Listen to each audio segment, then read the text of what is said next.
করলো। তো প্রথম কি করবেন আপনি? পরিষ্কার কথা, আমার লড়াই হচ্ছে আদিবাসী কর্মী সমাজ তার স্বতন্ত্র জাতিসত্তার জন্য আমাদের লড়াই।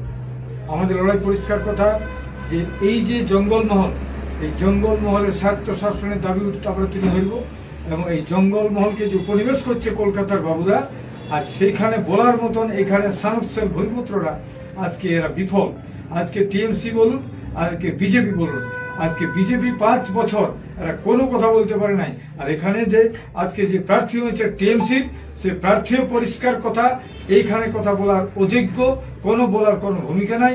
চাকরি আসবে বাইরের, এখানে স্কুল হয়তো বাইরের ছেলেরা পরিবেশ, তার মানে উপনিবেশ তৈরি করা কেন? কয়লা যাবে মানে কুড়িয়ে নিয়ে যাবে, পাথর নিয়ে চলে যাবে, নদীর বালি নিয়ে যাবে, এই উপনিবেশ করা চলবে নাই। এটা আদিবাসী কর্মী সমাজ করতে সঞ্চয় করবে নাই। এবং আদিবাসী কর্মী সমাজের সঙ্গে আমাদের থাকবে সবসময় হরমিতার নাতাচরণ কমিটি। আপনার দাঁড়ানোর উদ্দেশ্যটা কি যদি বলেন? উদ্দেশ্য একমাত্র আদিবাসী কর্মী সমাজের যে মেন ডিমান্ড, অর্থাৎ আমাদের ডিমান্ড হচ্ছে কর্মী জাতিকে এসটি তালিকাভুক্ত করা এবং কর্মী ভাষার 8ম তফসিলভুক্ত করা এবং স্বাধীনতার কোর্ট চালু করা। এর সাথে সাথে পুরুলিয়ার শোষণ, বঞ্চনা, অবহেলা যে দীর্ঘদিন চলে এসছে, স্বাধীনতার 75 বছর হইল, এখন শুধু এখানে আদিবাসী মূলবাসী এখানে পুরুলিয়ার সমস্ত সাধারণ মানুষকে যে যে শাসন এবং শোষণ করছে উপনিবেশ ভাবে, এই উপনিবেশিকতার বিরুদ্ধে আমাদের বিজেপি বা তৃণমূল যাদের তার কারোর উপরে ভরসা নেই আপনার? এতদিন আমরা দেখছি তো যে 2017 সালে চাকরি হইলো বাইরের 1000 লোকে, একটা লোকও প্রতিবাদ করলো না। সেটা অজিত মাহাতিকে রুখে দাঁড়াতে হয়েছে। তার আগে যখন বামফ্রন্ট ছিল, ওদের তো মানে শক্ত ঘাঁটি, ওরা 2009 সালে কি করলো? শিবশঙ্কর হালদার বাইরের লোককে ঢুকাইলো। তো বাইরের লোকেই ঢুকবে, আর আমাদের এখানে বেকাররা কি করবে? আমরা এখানে কি করছি?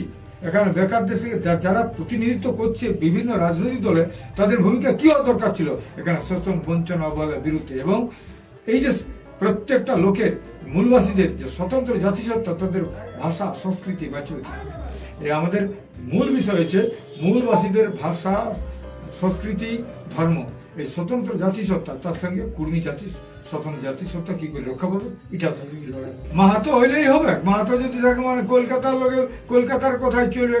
এখানে আজকে বলবো টিএমসিকে ভোট দিন, ওরা কি বলবে? মমতা ব্যানার্জির হাত শক্ত করবে। মমতা কি করবে? চাকরিগুলো তারা ঢুকাবে। পূর্ব মেদিনীপুর বললে এখানে ঢুকবে, আরো কিছু আসবে এখানে করবে। আমাদের যে এখানে স্বতন্ত্র জাতিসত্তা মানে এখানে পুরুলিয়াকে বা জঙ্গলমহলকে উপনিবেশ করতে আর দিবে না। এর জন্যই হবে আমাদের লড়াই, শক্তিশালী লড়াই। কোনো মূলবাসী, কোনো এখানে সানসল ভূমিপুত্রদের বঞ্চনা করে চলবে না, তার সমস্ত দিকে তার লড়াই করবে।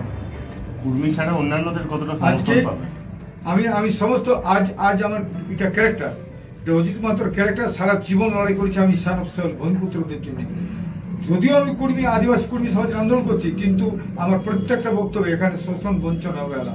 এই যে আজকে বলছি আমি যে এখানে পুরুলিয়াতে কোন অবস্থায় যে আমরা জঙ্গল পুরুলিয়া উপনিবেশ করা চলবে নাই। আমি তো বরাবর বলেছি এই কথাটা। কেন আজকে আমার ক্ষেত ধোয়া হবে, আমার মাটি ধোয়া হবে, আর বালি তৈরি হচ্ছে, বালি কি মানে কারখানা আছে নাকি? কলকাতার বাবুরা বালি নিয়ে যাবে, আর দাম দিচ্ছে আমাদের লোকের 5,000, 2500, 3,000 টাকা, সব বালি চুরি হচ্ছে। এটা কোনো পলিটিক্যাল পার্টি, কোনো বিজেপি, কোনো টিএমসি, কোনো বামফ্রন্ট, কোনো কেউ একটা প্রতিবাদ করে নাই, একমাত্র আদিবাসী। এই লড়াইয়ে আপনি পাশে কাকে কোন কোন দলকে? আমি দলের কথা আমি রিকোয়েস্ট করবো, যদি যাতে পূর্ব হয় কর্মী স্বতন্ত্র জাতিসত্তা এবং মূলবাসী স্বতন্ত্র জাতিসত্তাকে যে রক্ষা করবে তাকে ভোট দেবে। এখানে কোন কোন সমাজ যুক্ত রয়েছে আমার সঙ্গে থাকবে, আমার সঙ্গে যাদের আমাদের বুড়া, আমাদের আজা, আমাদের ঠাকুর দাদা যেটা করে গেছে, অর্থাৎ আমাদের লোককে যেমন আছে ডোম আছে, কালিন্দি আছে, আমার সঙ্গে ধবা আছে, আমার সঙ্গে রজক আছে, আমার সঙ্গে মাহালি আছে, আমার সঙ্গে লাফিত আছে, আমার সঙ্গে আনসারি আছে, আমার সঙ্গে মিয়া আছে, খাটুয়াল আছে, বাগতি আছে, বাউরি আছে, রাজওয়ার আছে, আমার সঙ্গে গোপ আছে, এখানে সমস্ত ভূমিপুত্রের সঙ্গে সাঁওতাল আছে, আমার সঙ্গে আছে মুন্ডা আছে, আমার সঙ্গে সমস্ত জাতি সমুদায়কে নিয়েই আমাদের যে অর্বিতার নাতাচরণ কমিটি সবাই থাকছে আমার সাথে। জেতার ব্যাপারে কতটা মানে আছে? শুনুন, এখন তো লড়াইটা তৈরি, এখন তো ওখানে হয় নাই, কি বলে আমাদের নমিনেশনের দিনক্ষণ ঘোষণা হয়নি, ঘোষণা হতে হতে তা আরো তৈরি হবে। এখন এখন তো লোকের উদ্বেল প্রচার পুরা ফুর্তি হচ্ছে লোকের অজিত দাকে আমাদের প্রতীক কি থাকবে? আমাদের প্রতীক বাবু, আমাদের তো নির্দল লড়ছি আমরা, নির্দল যেটা প্রতীক বাবু সেটাকে মানিয়ে নিতে হবে আমাদের। একটা লড়াই ওকে দিতে পারবে। সুঝালেই হবে, মানে পড়ো খাওয়া নেতা হোক আর যে নেতা হোক, পরিষ্কার কথা এইখানে পুরুলিয়ার বঞ্চনার বিরুদ্ধে বলার মতন কোনো ক্ষমতা কারোই নেই। ই বলবে দিদি কি বলছে, আর ও বলবে দাদা কি বলছে, ওরা দেখাবে দিল্লি দাদা এই করেছে, ই বলবে দিদি এই করেছে। কিন্তু পুরুলিয়াতে কোন ভঙ্গরায় কোনটাই কোথায় কোন কি করে শোষণ হয়েছে বঞ্চনা হয়েছে দেখতে পাবেন, এখানে দোকানে চাকরি করছে না, বহিরাগতার সুযোগ সুবিধা লুটে নিচ্ছে। এখানে শিক্ষা দীক্ষা থেকে শুরু করে সমস্যায় আজ আমাদের লোক যাচ্ছে নামাল খাটতে, বাইরে যাচ্ছে কয়লা খাদানে, বাইরে যাচ্ছে আমাদের চেন্নাই বোম্বাই, আর মরে যাচ্ছে সারা ঘুরলে উপরলে পুরী।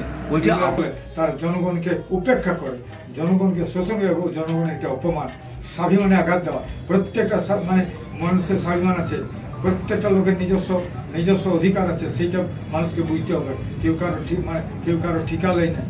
ওই মতো আমার পরিষ্কার করতে প্রতিটি মুহূর্তে প্রত্যেকটা মানুষের আমি জাগরণ চাইছি, মানুষ বুঝুক এখানে আজকে ক্যালকাটার রাজনীতি কিভাবে আমাদের উপনিবেশ তৈরি করছে। এই উপনিবেশের বিরুদ্ধে আমাদের লড়াই করতে হবে, সমস্ত যুব সমাজকে দেখতে হবে, আজকে সমস্ত ছাত্রকে দেখতে হবে, আজকে বেকারদেরকে দেখতে হবে, সবাইকে দেখতে হবে, আবাল বৃদ্ধ বনিতাকে আজকে দেখতে হবে। আগামী দিনে পুরুলিয়ার ভবিষ্যৎ, পুরুলিয়া কোথায় যাচ্ছে, জঙ্গলমহল কোথায় যাচ্ছে, জঙ্গলমহলের বন কাঠ শালা মানে কি বলে কয়লা খাদান সমস্ত চুরি হচ্ছে, তার বিরুদ্ধে লড়াই করবে। কর্মীদের ভোটটা একত্রিত করতে পারবেন ভোটের সময়? একদম পারবো, একদম পারবো। কারণ দেখা যাচ্ছে একাধিক- আপনারা হুলুলি টাইডে দেখেছেন তো, এটা কারো বিশ্বাস ছিল না। কারণ আর আমাদেরকে প্রত্যেকবারেই আমার আন্দোলনে যেদিন ডাক হয় সেদিন ওদের মিটিং হয় কলকাতা, সেদিন কলকাতায় মিটিং করে। এইখানে ওরাও মিটিং করতে গেল, এই মানে কি বলে বিজেপিও গেল মিটিং করতে কলকাতা, আর টিএমসি গেল মিটিং করতে কলকাতা। আমরা এখানে দেখাই দিলাম যে আদিবাসী কর্মী সমাজের কি তাগত আছে, বা সমস্ত লোক সেখানে গেছে। কুর্মীর লড়াই যেখানে কুর্মী যাতে আছে সেইখানেই আছে আমাদের ঝাড়খণ্ডী আন্দোলন। আমাদের যেমন উড়িষ্যাতে আছে 4টে জেলায়, এইখানে মেদিনীপুর, বাঁকুড়া, পুরুলিয়া, এইখানে যেমন লড়াই আছে, তেমনি ওখানে আগে ছিল মানে আমাদের ঝাড়খণ্ড। তো আপনারা প্রচার করবেন, তারপরেই তো আবার সমাজ আন্দোলন পিছিয়ে পড়বে না তো? সমাজ আন্দোলনের ভাষাই তো বলবো সেখানে, আমার কথাটা তো সমাজ আন্দোলনের কথা। আমি চাইছি প্রত্যেকটা আদিবাসী মূলবাসীদের স্বতন্ত্র জাতিসত্তা কিভাবে রক্ষা পাবে। আমাদের শুধু কর্মী দল নয়, তার সঙ্গে সঙ্গে আমাদের বক্তব্য এটাই থাকে, সবার জাতিসত্তা কি করে রক্ষা পাবে। প্রত্যেকটা ইট যদি ভালো হয় তাহলে পরিষ্কার কথা ঘরটা ভালো হবে, অর্থাৎ ভারতবর্ষের সংবিধান তত মজবুত হবে, আমাদের প্রত্যেকটা জাতিসত্তা রক্ষা পাবে, সেখানে ভারতীয় সংবিধান আরো মজবুত হবে।